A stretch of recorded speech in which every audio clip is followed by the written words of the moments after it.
Salut, c'est Trado. Voilà mon commentaire pour le CAC pour la séance de mardi, demain, 13 octobre.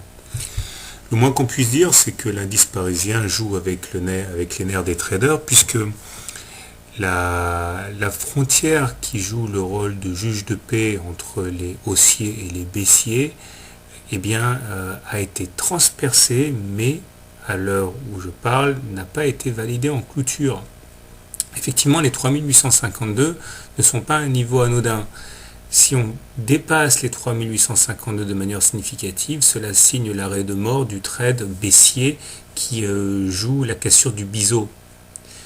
Inversement, si on passe, on pourra envisager de jouer le ralliement de la médiane de la fourchette d'Andrews noire croissante et qui attirerait les cours vers les 3925, 27 par là. On comprend effectivement que cette frontière soit âprement défendue. Alors un petit regard au niveau des indicateurs montre quand même que ce n'est pas été une journée pour rien.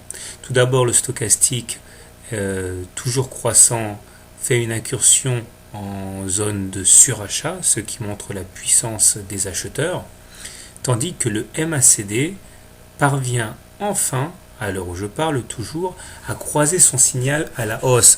Or, tout le monde sait que le croisement du MACD, du signal par le MACD, est un des indicateurs techniques les plus suivis par les traders. Il demeure que graphiquement, nous sommes toujours en période de consolidation de la hausse précédente puisque nous n'arrivons pas à nous affranchir en clôture du précédent top à 3852. Donc tout est là pour jouer avec nos nerfs. Personnellement, j'aurais tendance demain à privilégier les impulsions haussières parce que au niveau technique, les haussiers ont la main. Un autre signe assez intéressant, c'est que la M7, c'est-à-dire la courbe en pointillé rouge sur mon graphe, vient de croiser à la hausse la M20, qui est la courbe en trait plus épais. C'est un signe qui également intéresse des milliers de traders dans le monde. Donc voilà ma position pour demain.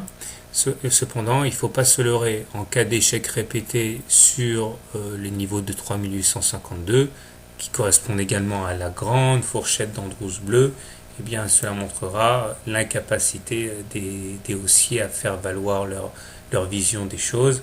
Il ne faudrait pas non plus faire de vieux os. Voilà, bonne soirée et bon trade. À demain.